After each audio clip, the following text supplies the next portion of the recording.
Suara bergetar menahan lapar.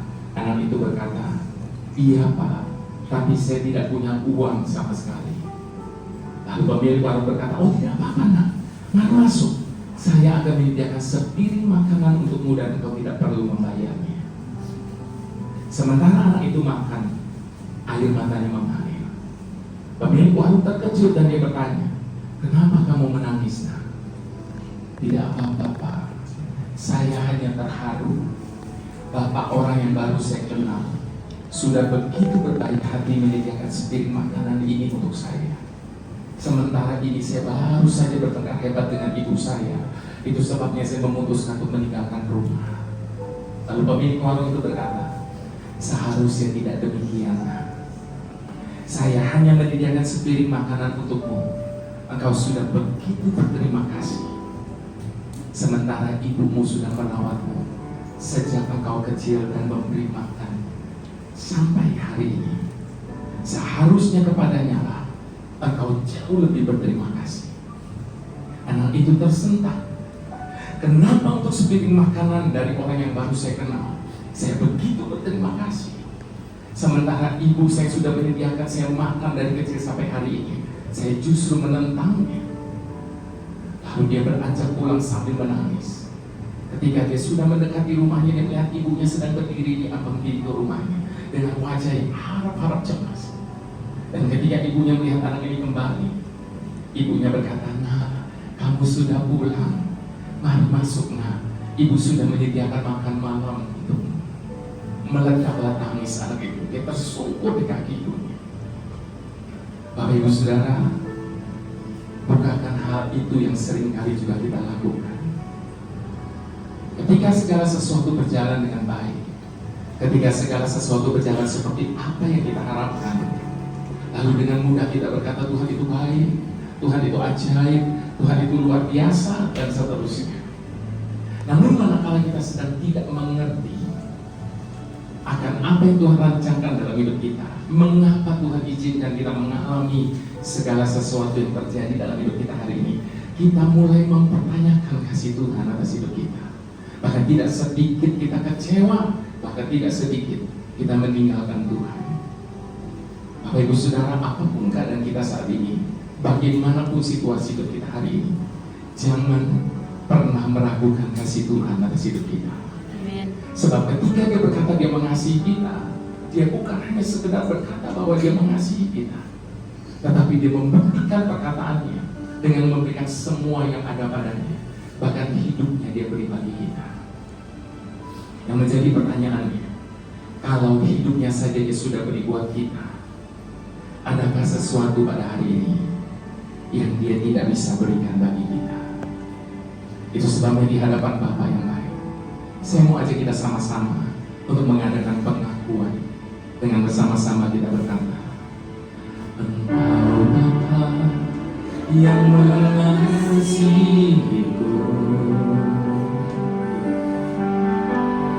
Tak kau pandang bentuk dan rupaku, Engkau mengasihiku dengan sepenuh hati. Tak pernah sama seperti dunia ini. Engkau Bapa yang mengajarku melewati awan yang gelap. Kau yang buat ku terbang bagaikan raja wali, mengatasi segala pencobaan.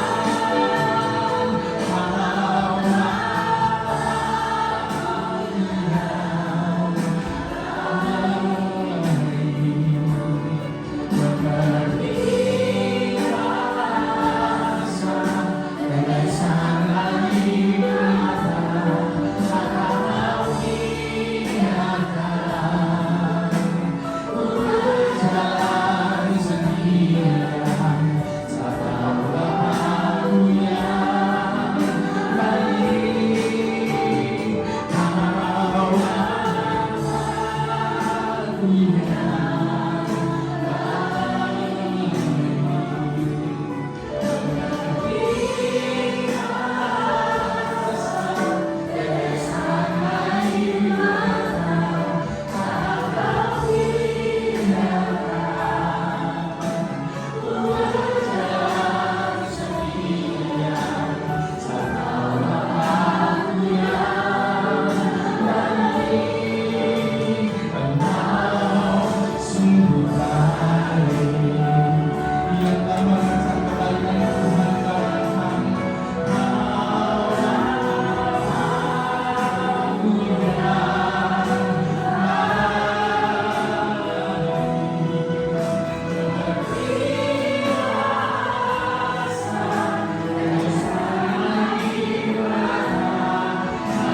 Tuhan akan menghapus segala kesedihan dari hidup kita ini.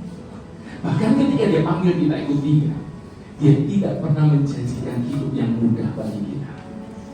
Itu sebabnya kalau hari-hari ini kita sedang menghadapi banyak kesulitan dalam hidup ini, dalam keadaan demikian kita tidak punya hak untuk komplain kepada Tuhan, karena Dia tidak pernah menjanjikan kemudahan hidup bagi setiap kita. Ketika Dia panggil kita ikut Dia, Dia tidak pernah menjanjikan langit akan selalu biru. Itu sebabnya kalau hari-hari ini badai tengah menerpa hidup kita, dalam keadaan seperti itu pun kita tetap tidak punya hak untuk komplain, sebab Dia tidak pernah menjanjikan semuanya itu. Namun satu hari kita syukuri Bapak Ibu Saudara, Dia janjikan kekuatannya bagi setiap kita, sehingga kita tetap cakap menghadapi segala keadaan apapun yang ada di hadapan kita. Dia berjanji, Dia tidak akan pernah membiarkan kita menghadapi apapun sendirian. Dan Dia berjanji, Dia tidak akan pernah membiarkan kita bergumul sendiri dalam hidup ini. Itu sebabnya di hadapan Tuhan, mari sekali lagi sama-sama kita mau katakan, Engkau Bapa yang mengasihi, Engkau ada bentukan rupa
Lalu jawab iblis kepada Tuhan, kulit ganti kulit.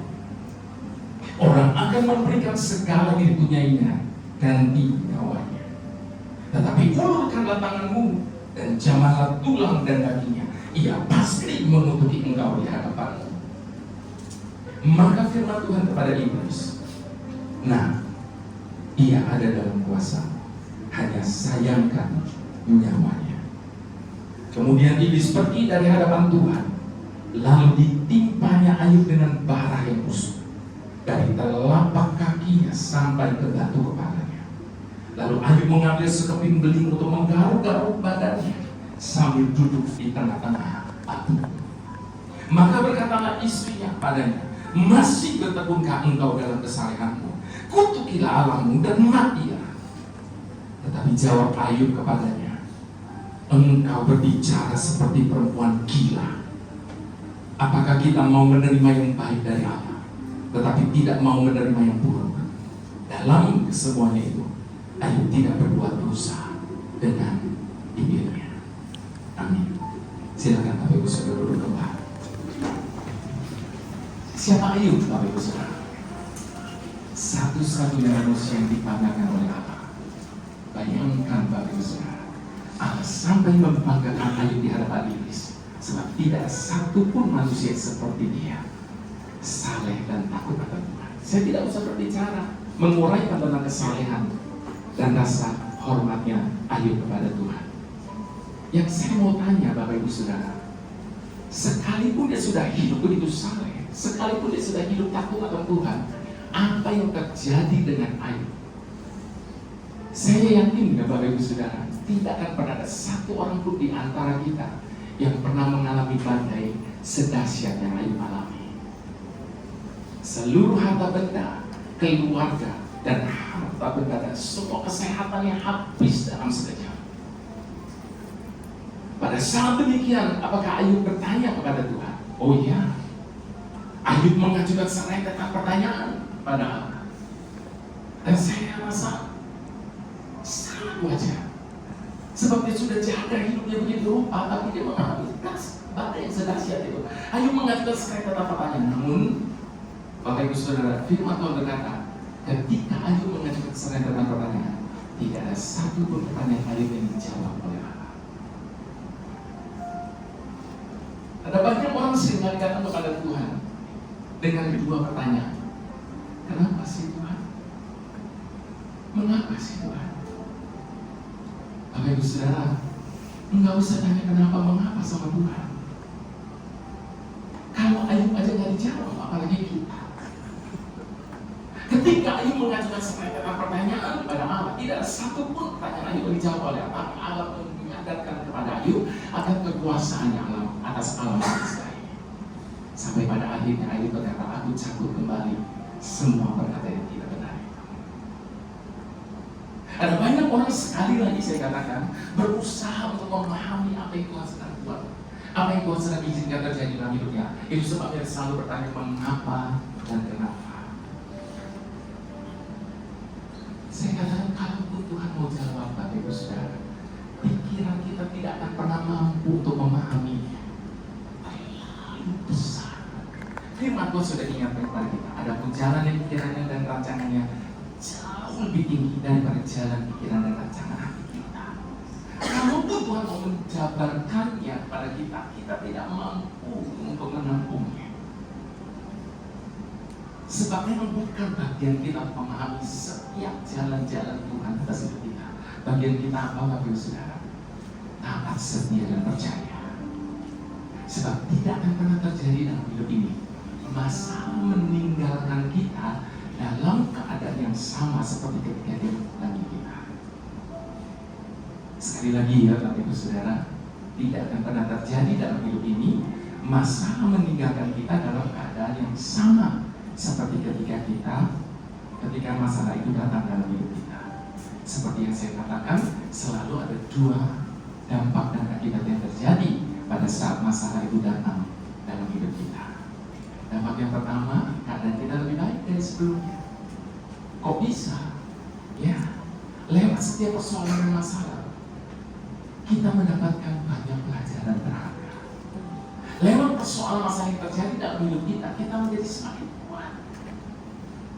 Yang kedua, justru sebaliknya, keadaan kita menjadi lebih buruk dari sebelumnya. Makanya kita seringkali temukan ketika orang sedang menghadapi masalah, mereka semakin terpuruk dalam hidupnya. Dan kalau persoalan masalah itu menjadikan keadaan kita lebih buruk dari sebelumnya, berarti ada yang salah dari dalam diri kita ketika kita sedang meresponi masalah itu pada saat dia datang dan terjadi. Sebab bukankah Roma 8 ayat 28 katakan apa? Bahwa Allah kita adalah Allah yang turut bekerja di dalam segala sesuatu untuk mendatangkan kebaikan. Jadi Bapak Ibu Saudara, ngerti nggak ngerti, percayalah, ujung-ujungnya pasti mendatangkan kebaikan bagi setiap kita. Namun sayangnya, setiap kali sedang menghadapi persoalan masalah yang besar, kita justru seringkali melakukan dua kesalahan besar. Kesalahan besar yang pertama, berapa sering kita merasa kita ini lebih pintar daripada Tuhan. Buktinya apa? Berapa sering kita coba untuk mengatur Tuhan tentang apa yang dia harus kerjakan dalam hidup kita. Berapa sering kita mencoba untuk mengajari Tuhan tentang apa yang dia harus kerjakan dalam hidup kita. Tuhan, kalau Tuhan buat hidup saya begini, nanti saya akan begini Tuhan nih. Nanti kalau kita ajari Tuhan tentang apa yang dia harus kerjakan dalam hidup kita. Kesalahan yang terbesar kedua, kita selalu memberikan batas waktu bagi Tuhan untuk dia segera melakukan seperti apa yang kita perintahkan kepada. Kalau dalam jangka waktu sekian Tuhan tidak kabulkan doa saya, kalau dalam jangka waktu sekian Tuhan tidak melakukan seperti apa yang saya minta, lalu kita ancam dia. Bapak Ibu Saudara, saya berdoa biarlah setiap kita diberikan kerendahan hati oleh Tuhan untuk mau mengakui bahwa Tuhan punya terlalu banyak macam cara untuk menolong dan menyelesaikan setiap permasalahan hidup kita. Dan biarkan Tuhan bekerja sesuai dengan caranya dan menggenapi janjinya, menjadikan segala sesuatu indah pada waktunya.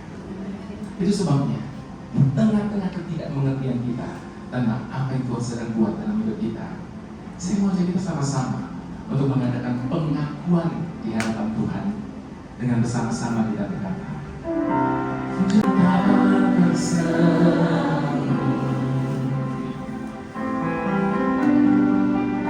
oleh setiap hari-hari, namun satu harus percaya, ada rencana yang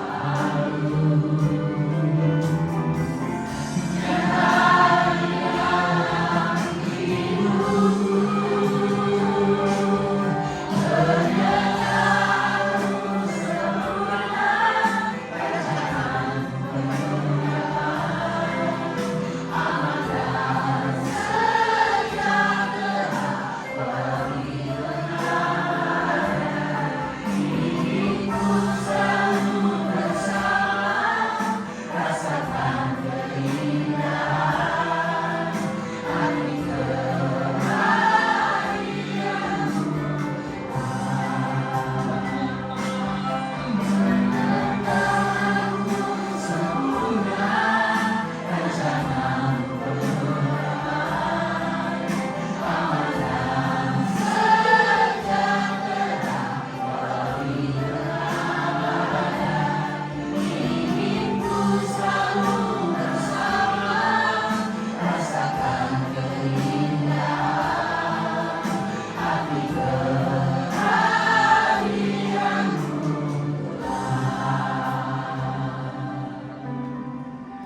Harus kita akui Bapak Ibu Saudara, karena sulit untuk bisa menyaksikan bagaimana cara Tuhan bekerja dalam hidup kita.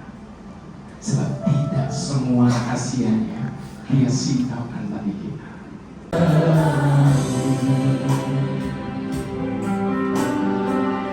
Oleh setiap hari-hari,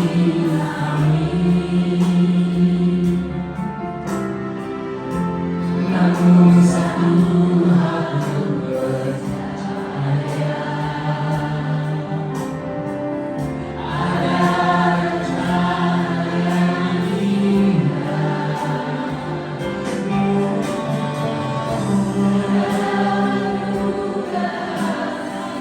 Demikian panjang lebar tinggi dan dalam, tidak terselami oleh pikiran kami ya Allah.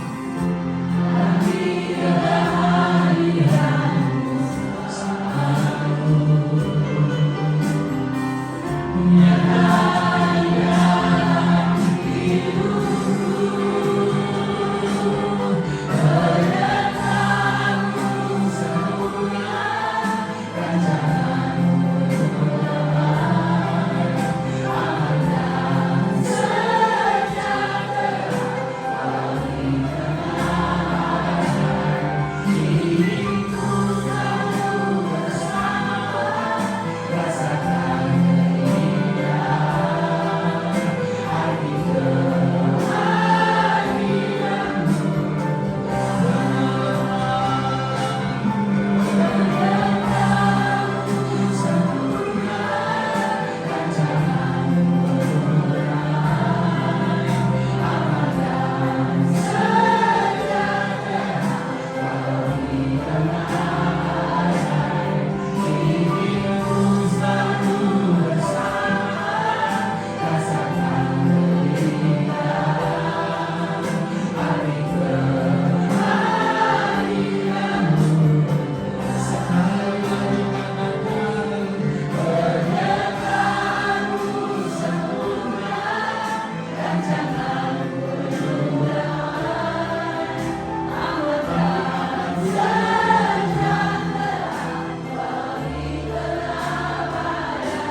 pujian ini, ada di antara Bapak Ibu Saudara saat ini yang tengah protes dalam hati.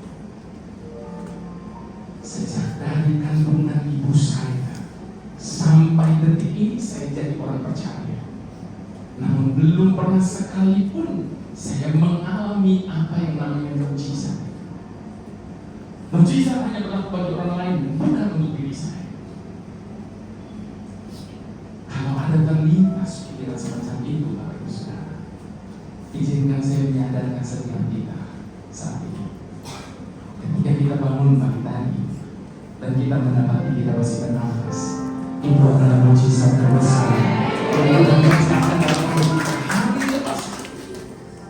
Itu sebabnya Bapak Ibu Saudara, ada terlalu banyak alasan mengapa kita harus mengandalkan Tuhan.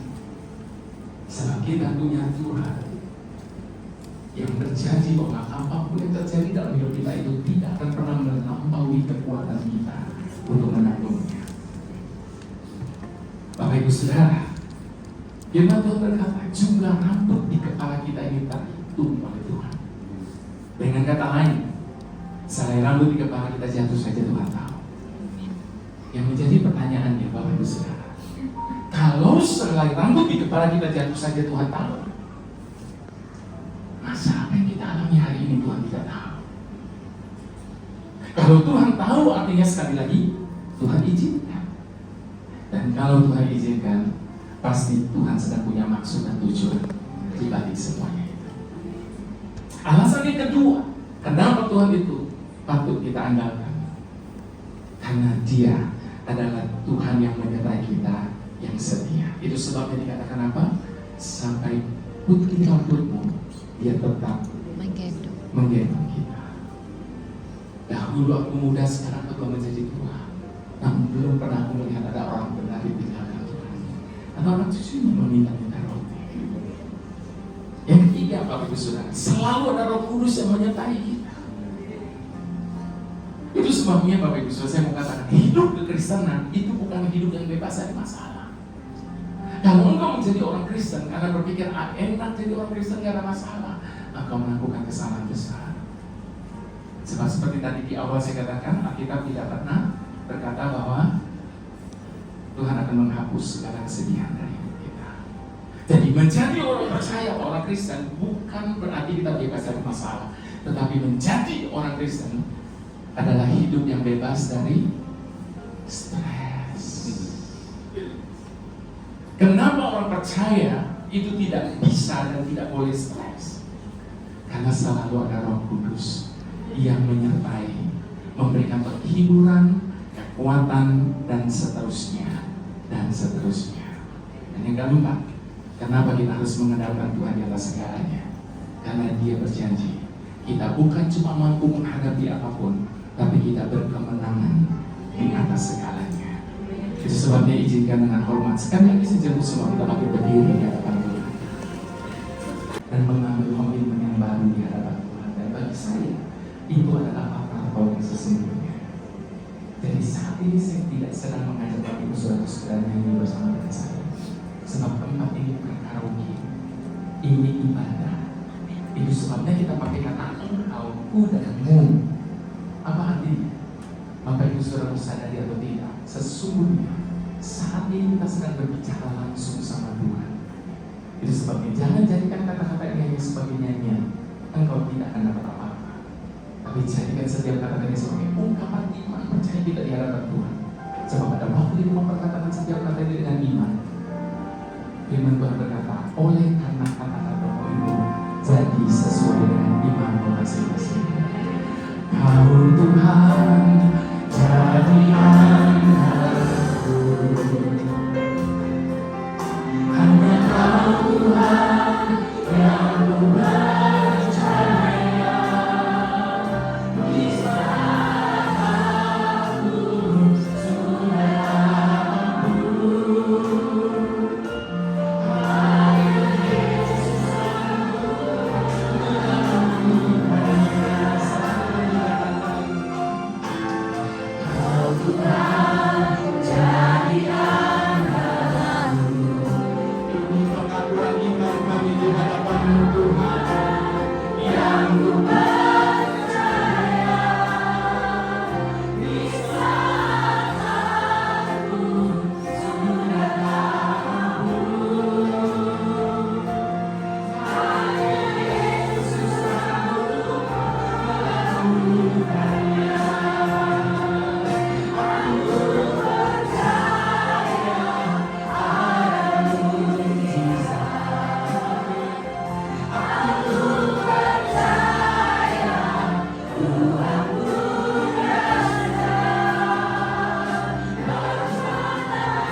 Hari-hari ini kepercayaan kami di hadapan-Mu Tuhan. Apapun yang ada di hadapan kami hari ini, kami percaya kami akan tampil lebih daripada pemenang. Sebab yang menyertai kami jauh lebih besar dari apapun yang ada di hadapan kami hari ini. Mari semua kita yang percaya dan setuju sama-sama kita katakan amin. Puji Tuhan.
kepada tujuan rancangan Allah yang sempurna bagimu.